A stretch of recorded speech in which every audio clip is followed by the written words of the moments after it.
going to show you how to make this cute little chicken rooster, I'm not sure what to call it, out of Shims. So hopefully you've had a chance to watch my other crafts on making things out of Shims.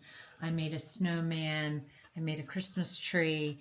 They all turned out really cute, and my husband and I recently had a project where we had to buy a package of Shims to use, and we ended up with a bunch extra. So I had so much fun making the other crafts that I decided to make one more out of the Shims. So if you've done those projects, you put this together pretty similarly to them. So what you need is 12 Shims, and these were purchased at Lowe's. You're going to need some puffy, just a tiny bit of puffy paint for the eyes, some cream color, just regular craft paint for the body, some felt in red, black, and I found this felt at Michael's, and it's like a shimmering gold color, so I thought I'd try using that for the beak and for the feet. A paintbrush, and then some ribbon. I like the gingham ribbon because it's kind of looks barnish, country-ish, so I thought that was cute. I have two different sizes, or actually 3 different sizes. So for the second one that I do, I think I'm going to try doing a smaller bow. I like the big bow, but I kind of think it kind of overtakes the bird a little bit, so I'm going to try to do one with a smaller ribbon. And of course you need hot glue. So the first step, you're going to take 12 Shims, and you're going to put them all in the same direction with the narrow side up and the wide side down. And you're basically just going to hot glue each one together. So I start in the center, I glue 2 together, making sure the bottom is even and the sides are even. And then you just start building on that, one on each side, moving out until you have them all glued together. So the first step that I'm going to do is I'm going to go ahead and hot glue these all together. And it doesn't matter if the top is even or not, because your bow and everything are going to cover that. So that's not going to be that important. So the next step is going to be to paint it with your paint. And I just want to point out, these were from Lowe's. These weren't as good a quality as the last 2 crafts that I did, and those were purchased from Amazon. So I just wanted to point that out, that I thought they were better quality than Home Depot or Lowe's. I do want to point out though, see how rough the wood is? I actually really like that for the chicken. It kind of gives it some texture.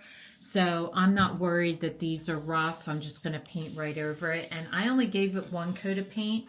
It doesn't really require a whole lot. So I just squeeze the paint right on it, and then just take your paintbrush and you're just going to paint the whole thing. So you want to do that on both sides, the top and the back of it. You don't have to paint the bottom because you won't be seeing that. Okay, so I did some sketches. The top part of his head is just a random shape. So I'm going to glue it down pretty far down on the piece of wood so that it stays firm. So like the top of the wedges are like right here. And then I have a little beak that's going to go. 2 little eyes cut out of the felt. His waddle and his feet. Now the thing I wanted to point out about the feet is I drew the foot like regular, like sitting straight up. And then I realized I wanted them tilting out a little bit. So I just put it where I wanted it. Like so, this would have been straight, like when I had it straight down. So I just angled it the way I wanted it and then cut it to be a straight line. And so when you're tracing your foot, you want one on this side, and then you want to flip it to get the other side. So you want to trace it like this and then flip it and trace it so that you get 2 opposite feet. And I have mine angling kind of out as opposed to straight up and down. So once you draw your pieces of paper, figure out exactly what you want. You want to sketch them onto your felt, and then I've gone ahead and I've cut them out. So then the only thing left to do is to hot glue them to your wood. So the first piece I'm going to glue on is his top. And like I said, I'm going to come halfway down, so I'm just going to run some hot glue along the bottom of the felt like this and glue it down on the piece of wood like so. Then you want to put, I'm going to glue the wattle to the beak first, just so it's all one piece. So I'm just going to put a little bit of glue on this wattle and stick it down to his beak. And then I'm going to put glue on the whole thing and put that down.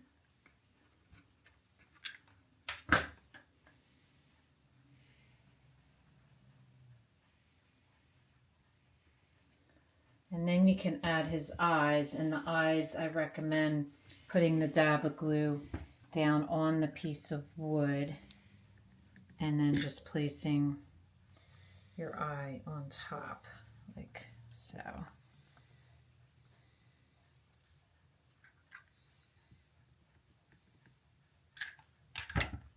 And then the last thing you'll have to do, well, not the last, but the last piece you have to put on his feet. And so I like close but not touching, and make sure that whatever straight edge you have, that it's right at the bottom. It's not underneath. So I place it like that, and then I just take my finger so I know exactly how much glue needs to go on, so I'm not going over. And glue the one on, and then do the same thing on the other side.